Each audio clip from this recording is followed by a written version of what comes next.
again, everybody. My name is Mick Sullivan from the Fraser History Museum.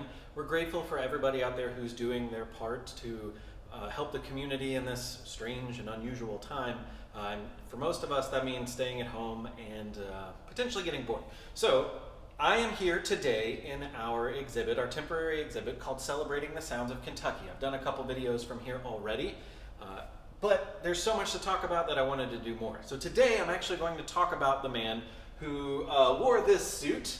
It's in the case, as you might see over there, Lily Mae Ledford's dress, and this is a dress that Loretta Lynn wore on national TV in 1983.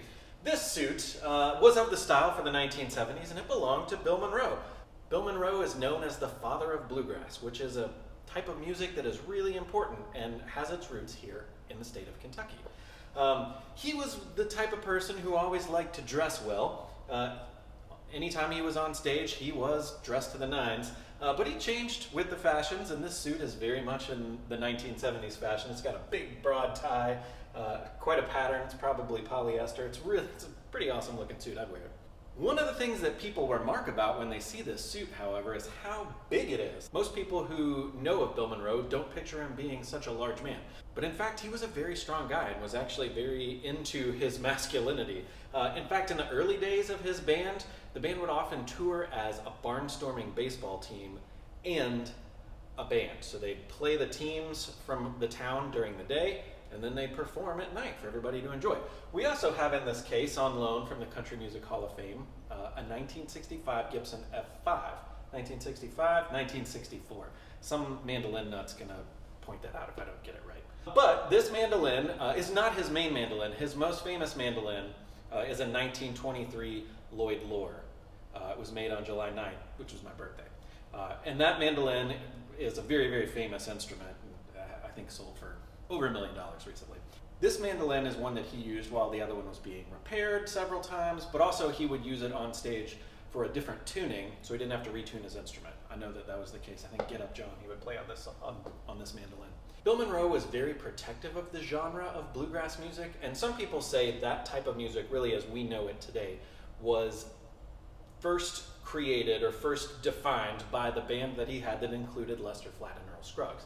Now, of course, Lester Flatt and Earl Scruggs soon went off on their own. You may know them from the theme song for the Beverly Hillbillies, and also Bonnie and Clyde.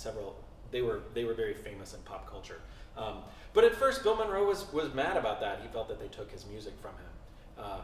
However, on the other hand, there was a man named Elvis Presley who took one of Bill Monroe's songs and made it an international hit. That song is Blue Moon of Kentucky. At one point, someone asked Bill, what was the difference? Why was it okay for Elvis Presley to take his song and make a lot of money, and yet Lester Flatt and Earl Scruggs taking this style of music that Bill Monroe felt that he invented? Why was that not so cool? And Bill's quote in regards to the Elvis song, more or less, was, "Those were mighty powerful royalty checks." So, the almighty dollar goes a long way. Now, if you know anything about bluegrass music, you probably think of it as a really, really fast, really, really energetic type of music, and it generally is. It's really great. It's one of the coolest things about bluegrass is there's a big community around it. And when you go to a show, when you go to a festival, most of the people are musicians themselves, and they will oftentimes be playing in the parking lots or the campgrounds with each other, which is really cool. There's not really any sort of music in America that does that. Really to that degree. It's a really, really cool aspect of it. It's very community driven. But it's not all super fast. There are some really, really, really beautiful songs too. In fact, there's a song that I'm going to perform for you on mandolin right now called Lonesome Moonlight Waltz. It's one of my absolute favorite songs of all time. Bill Monroe absolutely made it famous. And he might have a problem with me playing my version of it. I'm not sure. We're going to do it anyway. Hope you enjoy. I think one of the greatest things about music is how it can calm and how it can make anybody remember most important memories to them. It has a magic that helps you recall all sorts of things. So there's all sorts of science about how music connects you to these memories. And this song does that for me without a doubt. I have a lot of good memories playing a lot of fun music with a lot of really fun people. and this song was one that we would regularly play. And unlike most of the bluegrass music that you're going to hear if you listen to the music, this is a very, very, very sweet, beautiful, slow, nice, flowing melody.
Thank you for watching. On behalf of everyone here at the Fraser History Museum, we wish you well. Keep your chin up, wash your hands, and we'll see you in person sooner than later.